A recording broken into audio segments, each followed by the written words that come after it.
What's up, everybody? It's your boy Church, and I'm here with Mr. Justin Upton. So, look, man, get the head on this way. He wants me. Sorry, guys. He wants me to be close.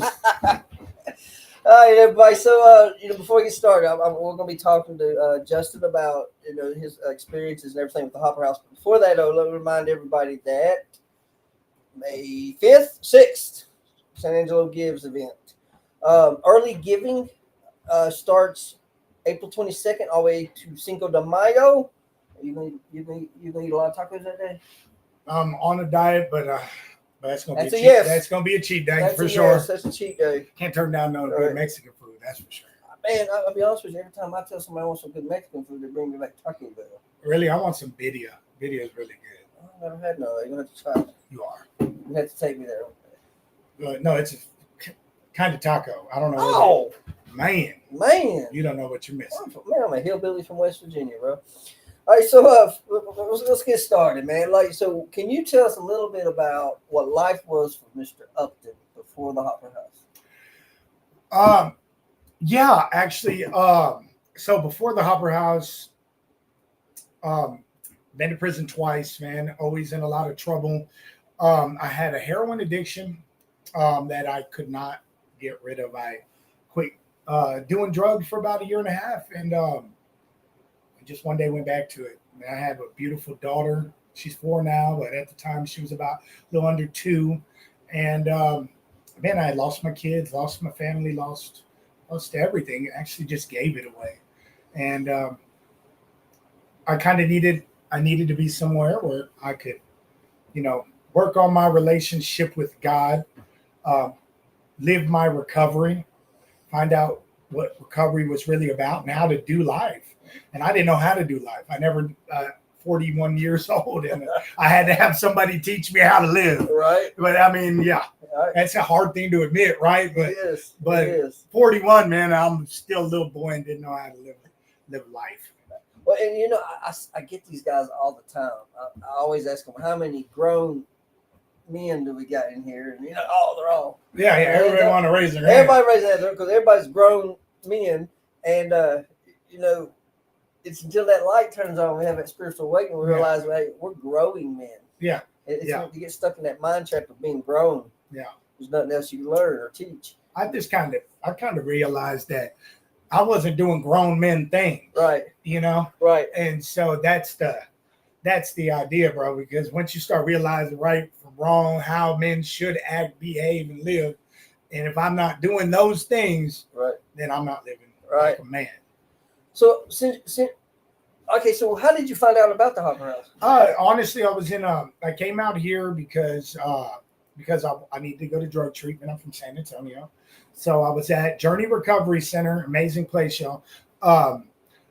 And I kind of got Chris Hopper, and a couple other guys that would go up there regularly to do an NA meeting on Wednesdays, came in there, and they were about recovery. And there were some people that I could relate to. I'm like, man, these guys are kind of like me. Right. They got tattoos on their face, and I could relate to what they were doing. And I was like, man, if they can do it, I can do it. I want what they have. And it became a reality. So that's how I heard about the Hopper House. How I came to be here was I kind of had to make a decision for the rest of my life because I wanted to be the best father that I could be. Right. And I didn't feel that being back in San Antonio, only 45 days clean, was going to be the best idea for me. Right. So you come from Journey. Yes. Why do you still go there? I go to Journey on Wednesdays because it's important. Because it's important to me because I got helped there, but there's men there that were in the same position that I was in 2 years ago. 2 years, y'all. 2 years. 2 years ago. And it's valuable to my heart, man, that to see other men recover and give that hope shot, that inspiration that Chris Hopper and the Hopper House guys came and gave to us.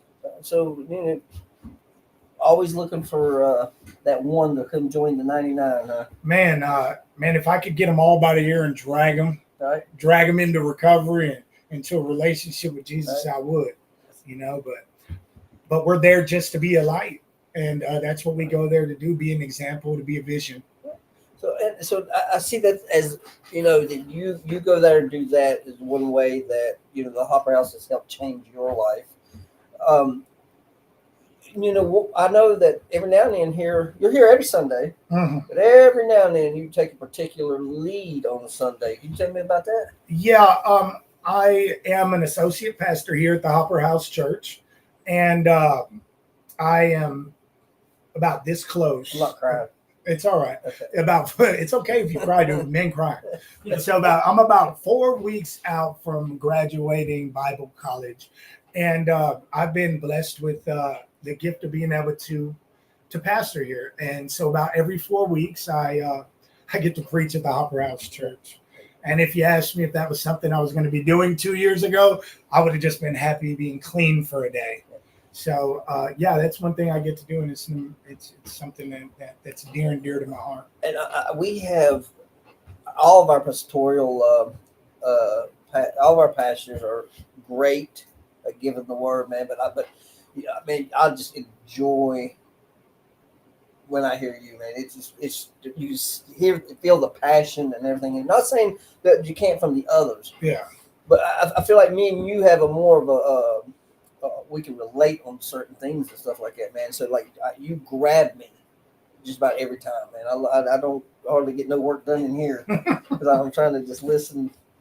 And but yeah, it's amazing to hear you, man. It really is. So. Well, I just I have a passion for it because I have a passion for wanting to save somebody's life, man. And the things that I preach about are things that go on in my life, and the way I felt and the way that God has impressed upon my heart to talk to people. That's amazing, man. Come from being at journey to going back and helping that journey.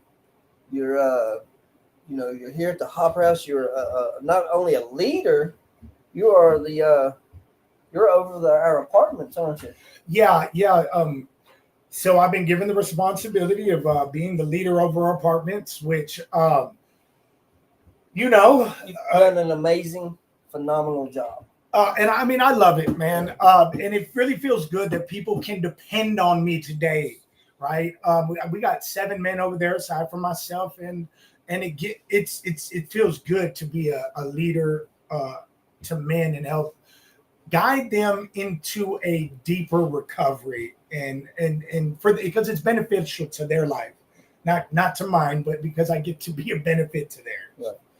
And like a lot of people, another way we can relate, man, we're both leaders in the community, and people don't always like our methods, but hey, if it works, it works. And you've done a phenomenal job at the apartments, man. You really have. And I thank you for that, man. Yes, sir. And I want to tell you one more thing the Hopper House is doing, man, before I have to get off here.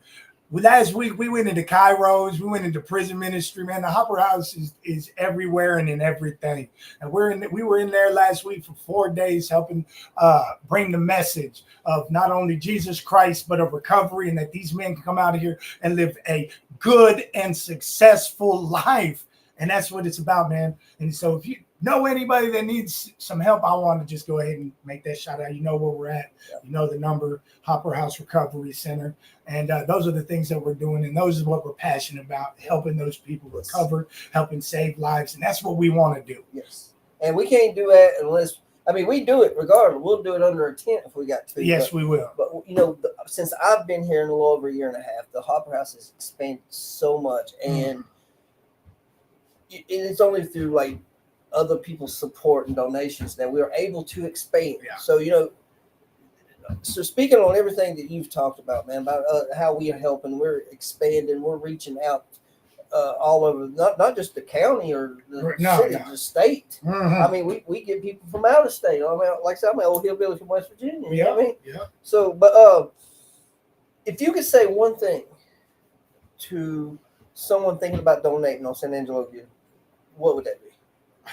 Man, I don't think we got enough time, but man, I will say this. My life is different today because Chris and Brandy Hopper loved me. Man, that's. And they showed me that I could be a different person.